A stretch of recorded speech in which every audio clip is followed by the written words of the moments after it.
중국이 여러 국가에 조계지가 설치되고 점령을 당하던 시점에 저희 한국도 일제감정기 시기를 겪었어요. 그때 이제 한국 임시정부가 상하이에 설치가 되고 이 상하이에서 한 일 중에 하나가 윤봉길 의사가 일본의 고위 간부에게 폭탄을 던져 척결한 사건이 있죠. 그게 바로 이곳 루싱공원입니다.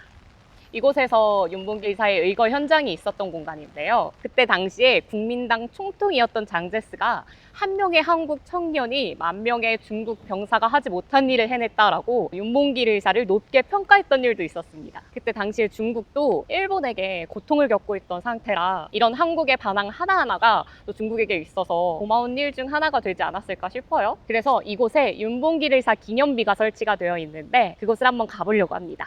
다 같이 한번 가볼까요?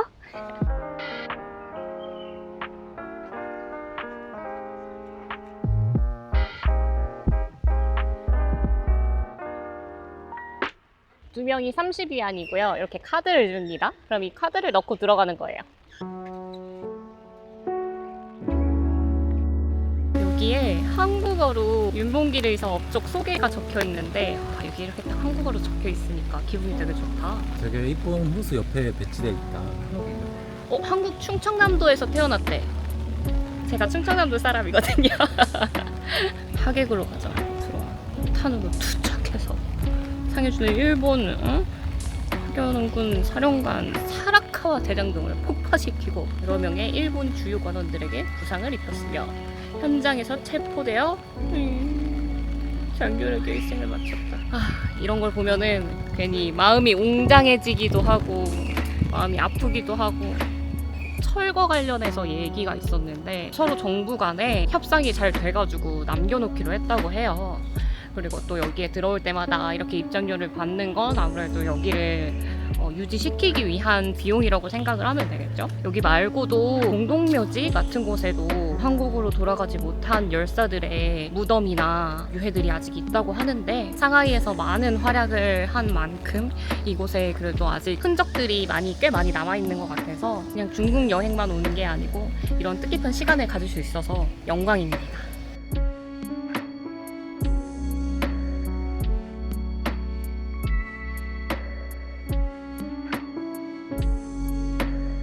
시계도 있네. 이 시계를 갖고 온 것도 자기가 더 비싼 시계를 갖고 있으니까 나의 시간은 이제는 안 남았다. 그러니까 김구 선생님이 가지고 있던 좀 더 값싼 시계와 바꾸자 해가지고 마지막 남은 그 무엇 하나도 더 좋은 걸 남기고 떠나는 거지. 얼마나 심장이 뜨거웠을까. 광복을 기뻐하며 조국으로 돌아가기 전날 찍은 기념사진이래. 드디어 조국 광복을 맞이해서 이제 돌아갈 수 있다는 기쁨에 찍은 사진인 거잖아. 진짜 오랜 기간 탄압받다가 조국으로 돌아가기 전날에 사진을 찍었을 때 여러 가지 심정이 들었을 것 같아. 기쁘기도 하고 떠나간 이들 때문에 슬프기도 하고. 나도 저때 당시에 태어났으면 과연 저런 일을 할 수 있었을까? 아무나 하지 못할 일이지. 저때 당시에도 모두가 그런 건 아니잖아. 대부분이 못 그래. 대단한 사람인 것 같아. 우리도 좀 그런 의미 있는 일. 그런 의미 있는 일이라는 건 쉽지 않겠지만 우리도 우리 나름의 의미 있는 일들을 열심히 해보자. 도움이 되는 일을 할 수 있도록 파이팅 해보자. 파이팅! 파이팅! 그 다음으로 저희가 향할 곳은 신천지입니다. 신천지는 바로 상하이에 대한민국 임시정부 청사가 있던 곳이죠. 또 다른 마음의 울림을 맞이하러 가봅니다. Let's go! 여기 공원 내에 작은 놀이공원도 있고 호수 위에 보트나 이런 것들도 꽤 있거든요. 근데 이용하는 사람은 거의 없어요. 그래서 약간 시간이 멈춰있는 공간 같달까? 이때 당시에 상하이에 임시정부가 설치되고 독립운동 활동을 할 수 있었던 이유는 중국 상하이가 다른 나라에 의해 침략을 당했고 특정 구역을 프랑스가 차지하고 통치하고 있었기 때문인데요. 그렇기 때문에 이 구역 내에서는 일본이 영향력을 행사하지 못했습니다. 그리고 바로 이곳에 대한민국 임시정부 청사가 만들어졌고 몰래 활동이 가능했던 것이죠. 아쉽게도 내부는 촬영을 할 수가 없었는데요. 현재 상하이 대한민국 임시정부 청사 내부에는 그때 당시에 협소했던 회의실, 부엌, 집무실, 그리고 숙소 등이 그대로 보건되어 있었고요. 그때 당시 촬영된 사진들과 다양한 활동 정보들이 전시되어 있었습니다. 그래서 어땠어? 되게 절로 마음이 경건해지는 시간이었습니다. 있습니다. 우리나라도 되게 힘든 시기인데 어쨌든 이 임시 정부도 이렇게 작은 곳에 갇혀가지고 쉽지 않은 이 운동들을 해왔던 걸 좀 보니까 한편으로는 좀 마음이 아프기도 하고 이렇게 힘든 상황에서도 그런 활동들을 해주신 것에 대해 정말 감사드린다는 마음이 다시 한번 느껴지는 거였지. 와서 보니까 그 시기에는 중국하고 협력해서 우리가 이제 독립운동을 하는 걸 많이 도왔었구나 느낄 수가 있었어. 이 긴 건물 사이에 이제 1층부터 3층까지 하나씩 올라가면서 봤잖아. 이걸 눈으로 직접 보니까 의미가 있었던 것 같아. 막상 항상 글로만 봤지 이거를 실제로 보니까 그냥 난 상해에 놀러 왔는데 우리나라에 관련된 거를 직접 눈으로 보니까 오길 잘했다. 내가 마지막으로 영화관에서 봤던 영화가 하얼빈이었거든. 그거는 이제 안중근 의사 얘기였지.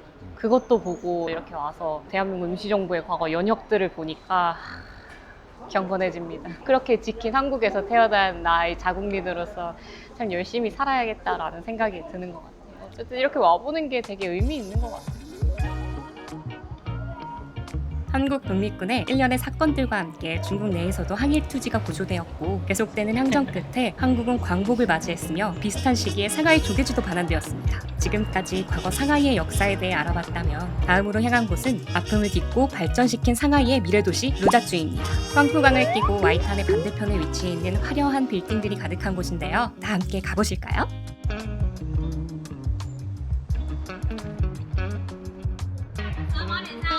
여러분, 8월의 상하이 여행은 조금 생각해보세요.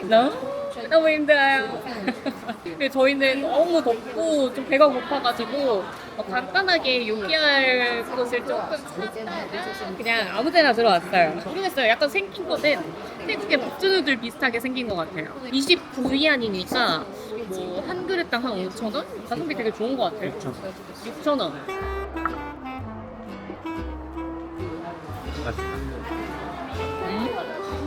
중국이 이런 음료가 맛있어요. 저는 편의점에서도 음료수 마실 때 이게 약간 허브가 들어간 걸 되게 좋아하거든요. 그러면 뭔가 깔끔해, 이게. 근데 여기는 대부분의 것들이 허브가 많이 들어가 있어서 맛들이 다 깔끔해.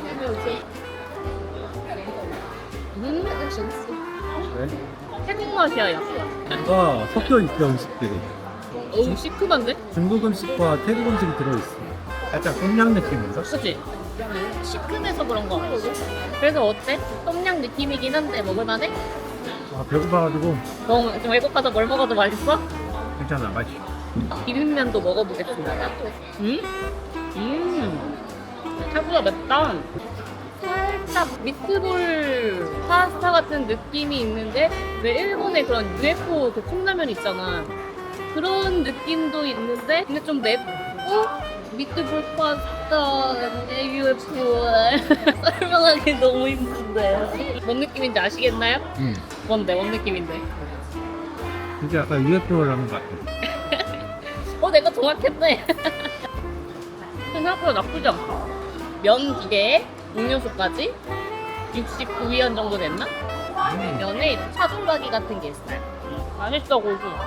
이 고수가 같이 어우러져야 제맛인데. 야, 이 국물 못 먹겠어. 포기했어? 너무 대국 맞나? 똠양 느낌이 너무 많이 나가지고. 못 먹겠어. 내가 먹을게. 비빔면 많이 먹어. 그건 좋아? 다행이다. 아우, 저희는 아주 배를 든든하게 태웠고요. 이쪽에서 와이탄을 보는 느낌이랑 이런 건물들 밤에 다 불 들어오거든요. 가까이서 한번 보려고 이쪽으로 왔습니다. 그래서 정확한 포인트 위치는 모르지만 일단 사람들이 많은 데로 가보려고요.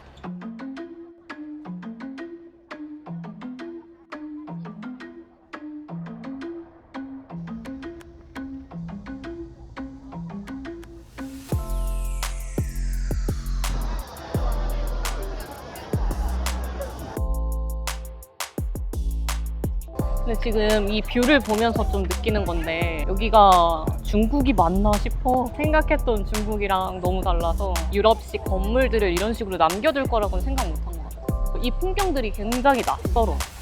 자기와 나에게 큰 변화가 있을 시기라 좀 생각이 좀 많은데 예쁜 데여서 딱 보고 있으니까 마음이 편해지는 것 같아요. 앞으로 좋은 일만 있을 것 같고 어려움도 많겠지만 같이 잘 이겨냈으면 좋겠어요. 이 갑자기 이 풍경을 보는데 그런 생각이 들어? 이게 너무 예뻐가지고. 감성에 젖었구만. 그래, 여기도 힘든 아픈 역사가 있는데 니가 일어나서 이런 풍경을 만들었잖아? 우리도 이제 쉽지 않을 텐데 아름답게 이겨내보자고. 화이팅! 화이팅! 여러분, 이쪽으로 오시는 것도 진짜 추천드립니다. 가까이서 보는 와이탄의 유럽풍 건축물들도 진짜 멋있지만 여기서 한눈에 이 건물 저 건물 다 볼 수 있는 게 정말 예뻐요. 게다가 그 와이탄 쪽에서 이쪽을 보면 사람들이 진짜 너무 많거든요.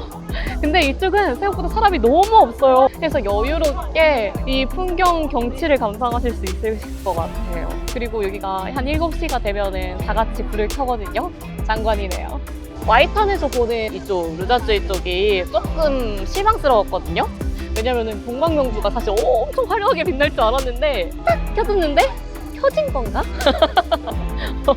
아, 저 반짝인 게 다 켜진 거겠지? 약간 이런 느낌이어서 실망했거든요. 이렇게 빌딩이 한 번에 불이 착 켜지는 것도 아니고. 그래서 이런 야경 스팟을 보려면 이쪽에서 와이탄 쪽을 보시는 게 저는 더 멋있을 것 같아요. 요거 보세요. 동방명주 불이 생각보다 화려하지 않습니다. 얘가 더 화려하죠?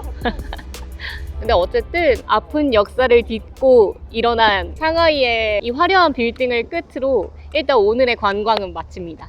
가보겠습니다. 가자. 과거의 아픔이 담긴 와이탄의 반대편에서 우뚝 솟아있는 르자쯔이를 보고 있자면 아픔을 딛고 일어서서 발전된 미래를 향해 나아가겠다는 다짐이 보이는 듯 했습니다. 이곳에서 저희도 미래에 대한 이야기를 나누며 함께 행복한 시간을 보냈습니다. 이 부탄가스처럼 생긴 게 뭔지 아십니까? 바로 맥주. 1리터 맥주. 진짜 아니 너무 웃기게 생기지 않았어요? 나 맥주가 왜 이렇게 부탄가스처럼 기분 나쁘게 생겼어. 먹으면 죽을 것 같지. 근데 중국 진짜 중국 맥주인 것 같아서 궁금해서 한번 사왔습니다. 오늘 이거 한번 마셔보려고요. 신기하세요, 신기하세요. 오, 쎄. 오.